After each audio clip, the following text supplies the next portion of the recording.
तो आज बात करेंगे जो आपकी ग्रीन टर्न की बुक है 2024-25 वाली। तो उसमें से जो करंट अफेयर के प्रश्न इसमें बने हुए हैं तो उनको आज देखेंगे और इसमें आपको संपूर्ण जानकारी मिलेगी। मतलब जो तथ्य दिए रखे हैं तो उससे जुड़े हुए जो प्रश्न भी बनते हैं कि कथन वगैरह पूछे जाते हैं तो इस हिसाब से आपको इसमें देखने को मिलेंगे। तो पहले शुरू करते हैं। उत्तराखंड में 2 रोपवे परियोजनाओं को स्वीकृति मिली है। तो केंद्रीय मंत्रिमंडल ने उत्तराखंड में सोनप्रयाग से केदारनाथ तक 12.9 किमी रोपवे परियोजना के निर्माण को मंजूरी दी है। तो पहली बात तो आपके लिए ये है कि सोनप्रयाग से केदारनाथ तक की जो रोपवे की लंबाई है वो 12.9 किमी है, ठीक है। और केदारनाथ फिर उसके बाद है केदारनाथ, ये जो भी है मतलब ये तो आपको पता ही है। और 13,583 मीटर ये फीट इतनी ऊंचाई पर स्थित है। तो ये भी याद कर लेना, आपके पेपर में बनेगा। और यह मंदिर साल में अक्षय तृतीया के अप्रैल मई से दीपावली, बाकी ये चीज़ें आपको सभी को मालूम है। और इसमें आपको देखने को मिलेगा जो इसमें प्रोजेक्ट के हिसाब से पैसे के हिसाब से वो ये चीज़ है। और बस इतना ही है इसमें, बाकी किमी वगैरह वो याद रखना है आपको। और फिर दूसरा ही है उसी में, तो उत्तराखंड में गोविंद घाट से हेमकुंड साहिब जी तक 12.4 किमी। तो केदारनाथ और सोनप्रयाग वाला आपका 12.9 हो गया, और ये गोविंद घाट से हेमकुंड तक जो हो गया वो 12.4 किलोमीटर का रोपवे परियोजना हो गई। और इसकी लागत की परियोजना ये इतना पूछा नहीं जाएगा, तो ये इतनी है। और बस इसमें इतना ही है। इसमें जो क्षमता वगैरह है ये चीज़ इतना पूछा नहीं जाएगा, बाकी किलोमीटर वगैरह आप याद कर लेना। और फिर एक चीज़ और है, राज्यपाल ने किया गार्गी नारी शक्ति चैट बार का अनावरण। तो अंतर्राष्ट्रीय महिला दिवस के अवसर पर एक विशेष समारोह में जो राज्यपाल जी हैं गुरमीत सिंह ने तो आर्टिफिशियल इंटेलिजेंस पर आधारित चैटबॉट गार्गी नारी शक्ति ऐप का अनावरण किया। इस चैट के माध्यम से महिलाएं तकनीकी का उपयोग कर कानूनी सहायता, करियर परामर्श, वित्तीय साक्षरता और सुरक्षा उपायों और स्वास्थ्य सेवाओं से संबंधित सहायता प्राप्त कर सकती है। तो महिलाओं से जुड़ा हुआ ये ऐप है, और उसमें कानूनी सहायता, करियर वगैरह जो भी चीज़ें हैं उनकी उन चीज़ों की जानकारी वो इस ऐप से ले सकती है।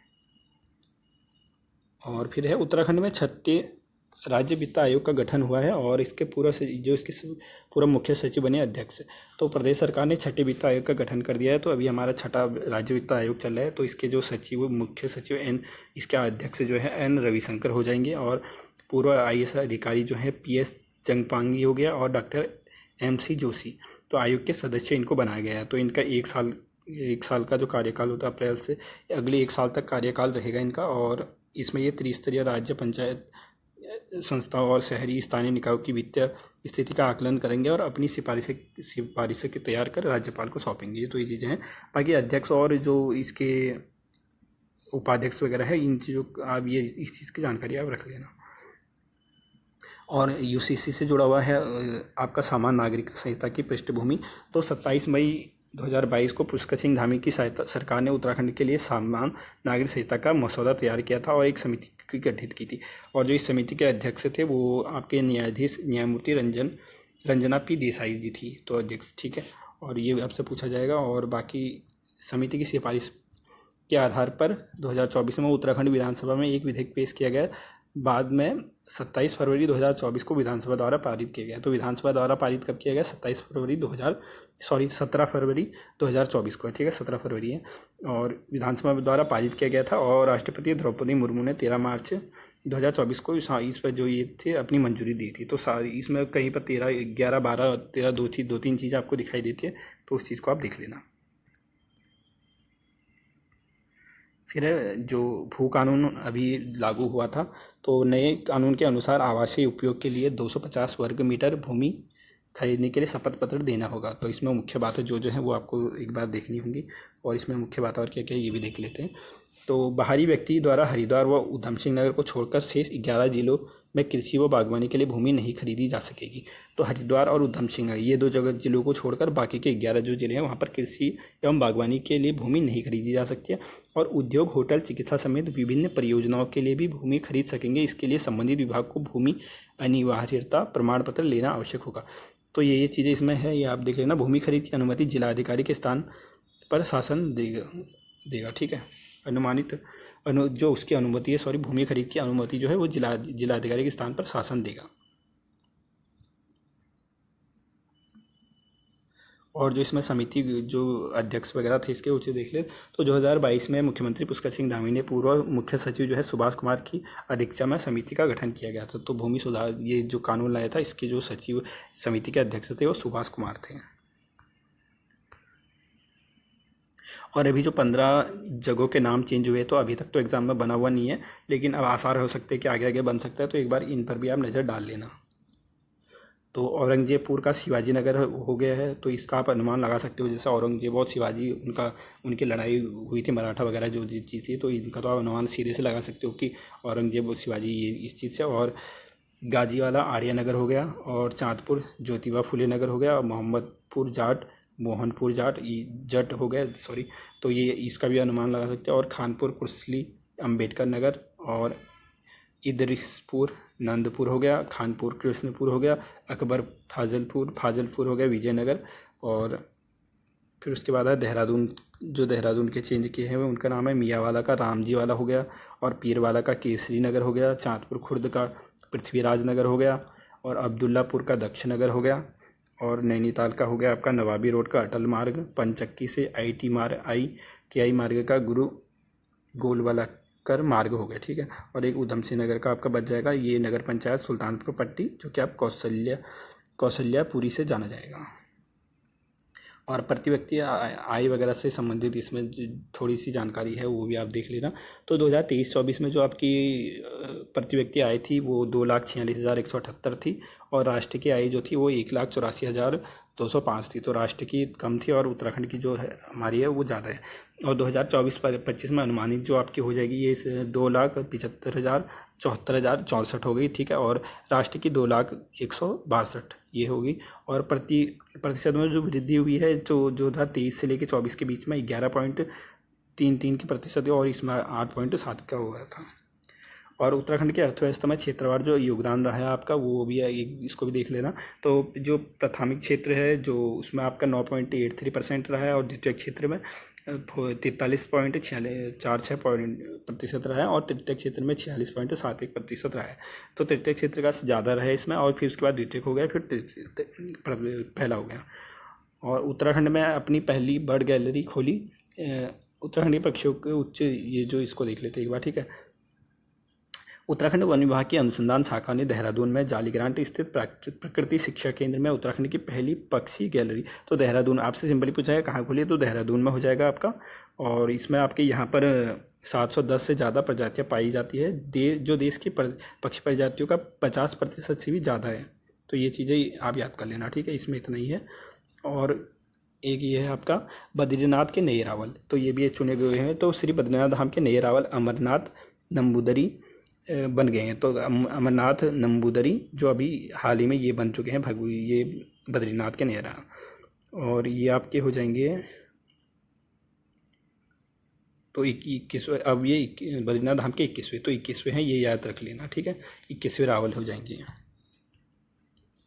और देश का पहला बुरास उद्यान, तो उत्तराखंड वन विभाग की अनुसंधान विंग ने पिथौरागढ़ जिले, तो पिथौरागढ़ में खुला हुआ है मुनस्यारी में, और बुरास का जो प्रजातियों को समर्पित एक अनूठा उद्यान विकसित किया है। यह उद्यान पूरे भारत के हिमालय क्षेत्र और देश में बुरास प्रजातियों को समर्पित पहला उद्यान है। तो ये चीज़ आप नोट कर लेना। इस उद्यान को उत्तराखंड सरकार के वित्त पोषण के तहत अनुसंधान विंग द्वारा 4 वर्षों के अथक प्रयासों के बाद विकसित किया गया है।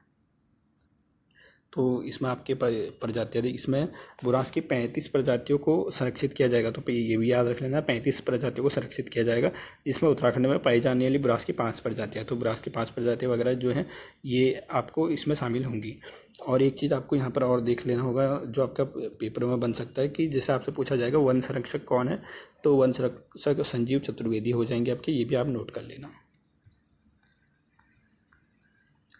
और एक चीज़ ये आपको फिर नोट कर लेना है, तो उत्तराखंड में मनाया गया प्रथम राष्ट्रीय अंतरिक्ष दिवस, तो प्रथम अंतर्राष्ट्रीय अंतरिक्ष दिवस जो आपका राज्य जो मनाया गया है तो अल्मोड़ा में मनाया गया है 23 अगस्त 2023 को। 23 के दिन चंद्रयान 3 की चाँद के दक्षिणी ध्रुव पर सफल लैंडिंग हुई थी। तो आपका ये प्रश्न वैसे भी पूछा जा सकता है कि चंद्रयान 3 की चाँद के दक्षिणी ध्रुव पर सफल लैंडिंग कब हुई थी, तो 23 अगस्त 2023 को हुई थी। इसी दिन भारत सरकार द्वारा राष्ट्रीय अंतरिक्ष दिवस घोषित किया गया। तो आपसे ये भी पूछा जाएगा कि राष्ट्रीय अंतरिक्ष दिवस कब होता है, तो 23 अगस्त। आपको ये चीज़ याद रख लेना। तो अल्मोड़ा में प्रथम राष्ट्रीय अंतरिक्ष दिवस मनाया गया। सूचना एवं प्रसारण मंत्रालय, भारत सरकार के अधीन केंद्रीय संचार ब्यूरो ने नैनीताल SSJ परिसर विश्वविद्यालय में 2 दिवसीय चित्र प्रदर्शनी और जागरूक कार्यक्रम आयोजित किए गए थे। तो ये आपको नोट कर लेना है। और ये आपका पूछा गया था हाल ही में प्रश्न। तो ये आपकी हेलीकॉप्टर इमरजेंसी जो सेवा है जैसे 108 है, उसी के तहत ये है। ये एम्स ऋषिकेश द्वारा संचालित की गई है। और ये इसका जो क्षेत्र है जो रहता है, मतलब वो आपका 150 किमी तक के क्षेत्र को ये कवर करती है। और पिथौरागढ़ में दुनिया की सबसे छोटी तितली, तो पिथौरागढ़ इसको देख लिया। बटरफ्लाई काउंट सीजन 4 के दौरान पिथौरागढ़ में दुनिया की सबसे छोटी तितली, तो ये पिथौरागढ़ में पाई गई थी। एक चीज़ आपको ये याद रख लेना, और इसका नाम क्या है, ग्रास ज्वेल। तो ये आपको याद रखना है, इसका नाम क्या था, ग्रास ज्वेल है। इसके अलावा भारत में मिलने वाली सबसे बड़ी तितली हिमालयन गोल्डन बर्ड विंग भी देखी गई। तो गोल्डन बर्ड विंग ये आपकी सबसे बड़ी तितली है। पिथौरागढ़ में दुनिया की सबसे छोटी तितली ग्रास ज्वेल और सबसे बड़ी तितली गोल्डन बर्ड विंग मुनस्यारी में देखने को मिली। तो अगर आपसे पिथौरागढ़ नहीं भी पूछा जाएगा तो डायरेक्ट मुनस्यारी आंसर दिया जाएगा, तो मुनस्यारी भी आप याद कर लेना, ठीक है। तो ये चीज़ आपको इतना याद रखना है इसमें। और फिर है कपकोट आकांक्षी ब्लॉक घोषित। तो 30 सितंबर 2023 को मुख्यमंत्री मोदी जी ने जो भारत मंडल से देश के आकांक्षी ब्लॉकों के लिए संकल्प सप्ताह का वर्चुअल शुभारंभ किया। संकल्प सप्ताह आकांक्षी ब्लॉक कार्यक्रम में जो आपके विकास भवन सभागार में वर्चुअल जो कि जिलाधिकारी संगीता आर्या ने जो कपकोट को ये आकांक्षी विकास खंड घोषित किया है, तो कपकोट ये चुना गया था, ये याद रख लेना। और फिर है लाल कुआं को अटल निर्मल नगर पुरस्कार मिला है। तो ये आपका 2023 का सर्वेक्षण है, तो उससे ये आपका इसको मिला है। और इस पुरस्कार के लिए 3 नगर निगम, नगर पालिका परिषद और नगर पंचायत को चयन किया जाता है। और पहले और दूसरे और तीसरे स्थान पर रहने वाली पंचायतों को 1 करोड़ रुपये का पुरस्कार दिया जाता है। तो सिंपली आपसे प्रश्न पूछा जाएगा लाल कुआं, तो ये आपका पहले पर रहा था। और फिर छोटे छोटे और हैं। तो 4 दिसंबर 2023 को उत्तराखंड देश का पहला राज्य बन गया जिसके एक दिन में सबसे अधिक 18 उत्पादकों को GI टैग प्रदान किया था। तो ये आपके हाल ही के पेपर में बनाया था। तो 18 उत्पादकों को GI टैग प्रदान किया था। 5 नवंबर 2023 को उत्तराखंड के कृषि एवं उद्यान मंत्री गणेश जोशी की उत्तरकाशी जिले के हरसिल में उत्पादित सेब का व्यापार असम की मंडियों के लिए किया गया था। तो हरसिल की जो उत्पादित सेब है उसका उत्पादन कहाँ की मंडियों के लिए किया गया था, तो असम, ये आप याद कर लेना। और ये तो खैर आपका यहाँ से ये प्रश्न बन सकता है कि लोहाघाट में प्रदेश का पहला बालिका स्पोर्ट्स कॉलेज कहाँ खोला जाएगा, तो ये आपको लोहाघाट याद कर लेना है, चंपावत। और फिर है आपका भारत में हिमतेंदुओं की आबादी का आकलन SPAI के अनुसार उत्तराखंड में 124 हिमतेंदुओं की उल्लेखनीय आबादी दर्ज की गई। तो 124 आप याद कर लेना। और लद्दाख में 472, ये 477 दूसरे स्थान पर है। तो भारतीय वन्यजीव संस्थान की एक टीम, तो ये इसमें आपको ज़्यादा कुछ खास नहीं है, 124 ही याद कर लेना। और यह है मानसखंड मंदिर माला मिशन के पहले चरण के तहत कुमाऊं मंडल में 16 चिन्हित मंदिरों का विकास किया जाएगा। तो ये आपका मानसखंड मंदिर माला मिशन के तहत तो 16 जो मंदिर हैं उनका विकास किया जाएगा। और फिर एक और है, मुख्यमंत्री पुष्कर सिंह धामी ने घोषणा की कि गैरसैंण के भराड़ीसैंण में बद्री गाय का परीक्षण सेंटर खोला जाएगा। तो कहाँ पर खोला जाएगा, भराड़ीसैंण जो कि गैरसैंण में आपका पड़ता है, तो वहाँ पर बद्री गाय का प्रशिक्षण सेंटर खोला जाएगा। और श्रीनगर के देवलगढ़ क्षेत्र में पुरातत्व विभाग को 4 प्राचीन सुरंगें मिली। ये सुरंगें कत्यूरी शासन के दौरान की बताई जा रही है। तो आपसे सिंपली पूछा जाएगा कि 4 प्राचीन सुरंगें कौन से स्थान से मिली थी, तो श्रीनगर गढ़वाल के देवलगढ़ से मिली थी और ये कत्यूरी शासन के दौरान की बताई जा रही हैं। तो इसमें आपके इतने ही थे अभी जो ग्रीन टर्न बुक के थे।